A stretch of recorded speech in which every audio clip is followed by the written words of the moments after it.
নমস্কার বন্ধুরা, স্নেহা গার্ডেনে সবাইকে স্বাগত।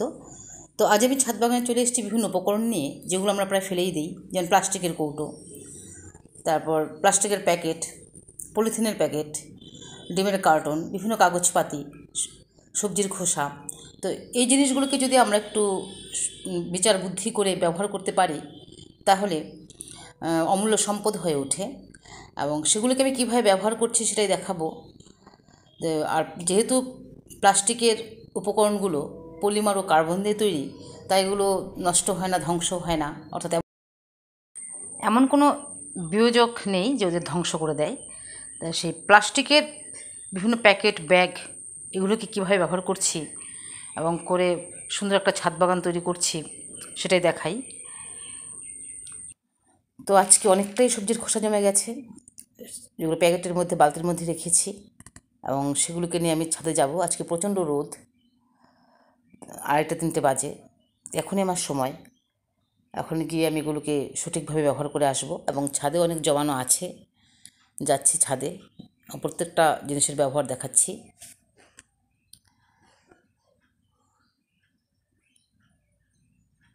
চলে এসেছি ছাদে। বড় বালতিটার মধ্যে 3-4 দিনকার জমানো সবজির খোসা এবং প্লাস্টিকের প্যাকেটের মধ্যে অনেক সবজির খোসা রয়েছে। এটার মধ্যে কলা রয়েছে, কচুরলতি রয়েছে, আরও ফলের খোসা, পেঁয়াজের খোসা, রসুনের খোসা। তো যেগুলো থেকে উদ্ভিদ পাবে সমস্ত পুষ্টি উপাদান, অর্থাৎ 17টা মৌলই রয়েছে। আর রয়েছে এই কাগজগুলো, ডিমের কার্টনগুলো, সেগুলোকেও আমি ব্যবহার করি, মাটির সঙ্গে মিশিয়ে দিই বা সবজির খোসার সঙ্গে মিশিয়ে দিই। এতে কী হয়, মানে মাটির পরিমাণটা বেড়ে যায়। এবং কয়েকটা কৌটো নিয়েছি, বোতল নিয়েছি, এগুলোর মধ্যে সবজির খোসা ব্যবহার করব। তো এই প্যাকেটটার মধ্যেও সবজির খোসা ব্যবহার করব। কীভাবে ব্যবহার করছি সেটা আজকে দেখাচ্ছি। প্রথমে নিয়ে নিচ্ছিল টমেটো গাছ। এটা কিচেন ওয়েস্ট থেকেই হয়েছে, কম্পোস্ট হিসাবে রেখেছিলাম কৌটোর মধ্যে কিচেন ওয়েস্ট, তার থেকে বীজ থেকে চারা হয়েছে। তো সেই চারাটাকে আজকে সবজির খোসা দিয়ে এবং ডিমের কার্টন দিয়ে কীভাবে রোপণ করছি সেটাই দেখাই। প্রত্যেকটাই ফেলে দেওয়া উপকরণ। প্রথমে বালতিটার মধ্যে কিছু পাথরের টুকরো দিয়ে নিয়েছি, তারপর দিয়ে দিচ্ছি কয়েকটা কাগজের টুকরো, যেটা গাছ থেকেই হয় কাগজগুলো। কার্বন, হাইড্রোজেন, অক্সিজেন, নাইট্রোজেন রয়েছে প্রচুর পরিমাণে। তারপর ডিমের কার্টনটাও দিয়েছি, এটাও মাটির মতনই হয়ে যাবে। তারপর কাঁচা সবজির খোসা দিয়ে দিয়েছি। প্রায় বালতিটা ভরেই গেছে, মাটিটা একদমই কম লাগবে আমার। তারপর অল্প মাটি দিয়েছি। এখন আমি গাছটা এখান থেকে বের করে এখানে বসিয়ে দেব। গাছটা বের করে নিচ্ছি। যেহেতু এক হাতে ভিডিও করছি তাই এক হাতেই দেখাচ্ছি। এই যে গাছটা কত শিকড় হয়েছে, কিচেন ওয়েস্ট থেকে হয়েছে, এটা পুরোটা কিচেন ওয়েস্টের মধ্যে। কারণ আমি কৌটোর মধ্যে কিচেন ওয়েস্ট সবসময় রেখে দিই কম্পোস্ট তৈরি করার জন্য। ডিমের খোসা রয়েছে অনেক, চা পাতা রয়েছে অনেক। তো এটা বসিয়ে দিলাম। তারপর উপরে একটু মাটি দিয়ে দিয়েছি। ছায়াযুক্ত জায়গায় জল দিয়ে রেখে দেব। পরবর্তীতে গাছটা আমি আবার দেখাবো। তারপরে আছে অন্য পদ্ধতিতে। এই কৌটাগুলো আমি ফেলেই দিই, অনেক হয়। এগুলো মধ্যে কিচেন ওয়েস্ট ভর্তি করে তারপরে কোনো গাছের গোড়াতে আমরা বসিয়ে দিতে পারি। ওই বোতলগুলোতে এটা দেখাচ্ছি। কৌটাটা এটা ভরে নিয়েছি, এটা নিয়ে এখন গাছের গোড়ায় বসিয়ে দেব। বালতির মধ্যে একটা সাজনা গাছ হয়েছে প্রায় 1.5 মাসের মতো। তো বীজ থেকে চারা তৈরি করে কিচেন ওয়েস্ট দিয়ে বসিয়ে দিয়েছিলাম, অল্প মাটি দিয়ে। তো সাইড দিয়ে একটু গর্ত করে প্লাস্টিকের বোতলটা আমি বসিয়ে দিলাম। তারপর জল দিয়ে দিচ্ছি এবং ঢাকনা দিয়ে ঢেকে রাখবো। এতে কোনো গন্ধও বেরোবে না এবং ফাঙ্গাস লাগারও কোনো ভয় নেই, কারণ একটা নির্দিষ্ট দিক দিয়েই নির্যাসটা পড়বে। তারপর যখন একটু কমে যাবে, পচে যাবে, উপরের দিক থেকে আরও সবজির খোসা, ফলের খোসা দিয়ে দিব।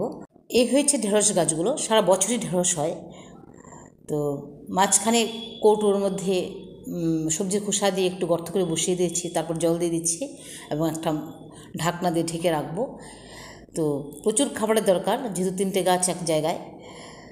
তো মাটিটাও সবজির খোসা দিয়েই তৈরি করা। তারপর সাজনা গাছ এখানেও একটা, এটাও 1.5 মাসের। তো এখানে একটা প্লাস্টিকের অর্থাৎ পলিথিন ব্যাগের মধ্যে সবজির খোসা বেশি পরিমাণে দিয়ে নিচে ছিদ্র করে একটা জায়গায় বসিয়ে দিয়েছি। তারপরে এখানে হচ্ছে লাউ গাছ। তো এরকম ব্যাগগুলো আমরা ফেলেই দিই। সে ব্যাগগুলোকে নষ্ট হওয়ার পর সবজির খোসা দিয়ে ভর্তি করে গাছের গোড়াতে রেখে দিলে খুবই গাছ পুষ্টি পায় এবং ফাঙ্গাস লাগার কোনো ভয় থাকে না।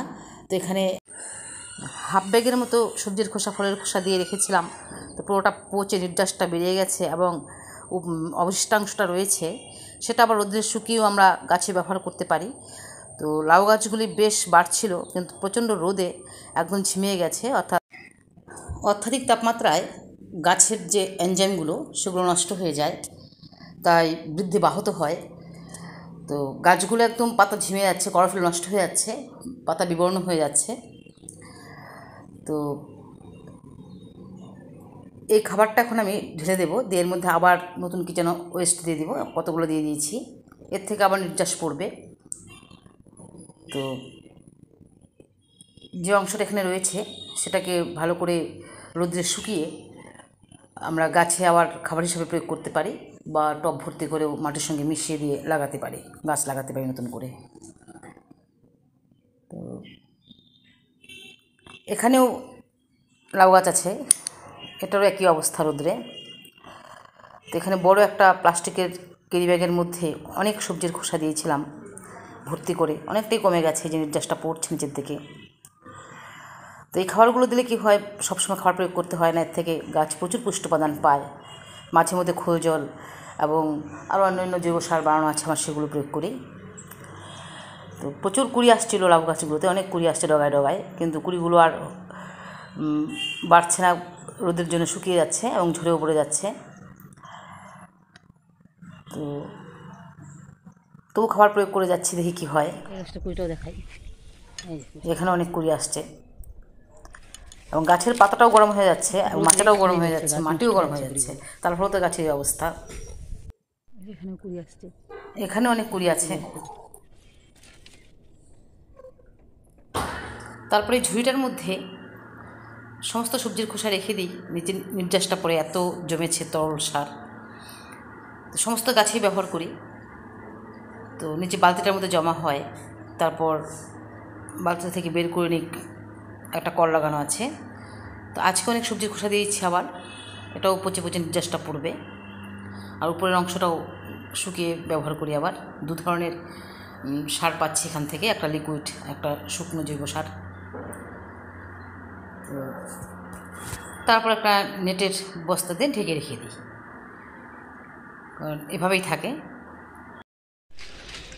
এতটুকু পরিমাণ নিয়েছি, এতটুকু পরিমাণ কত কালচে রঙটা, ও কালচে, এটা জলের সঙ্গে মিশিয়ে প্রত্যেকটা গাছ ব্যবহার করবো। গাছটা কত ফুল আসছে, প্রচুর ফুল আসছে, রোদ্রে কীভাবে ফুল ঝরে যায়, প্রচুর ফুল, রোদ্রে বা ঝিমিয়ে আছে, অনেক লঙ্কা হচ্ছে, এটার মধ্যে দিব।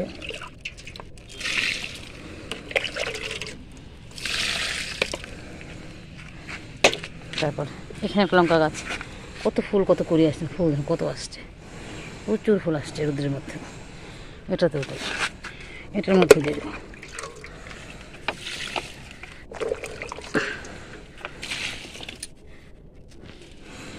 এভাবে দিয়ে দিই সব গাছে।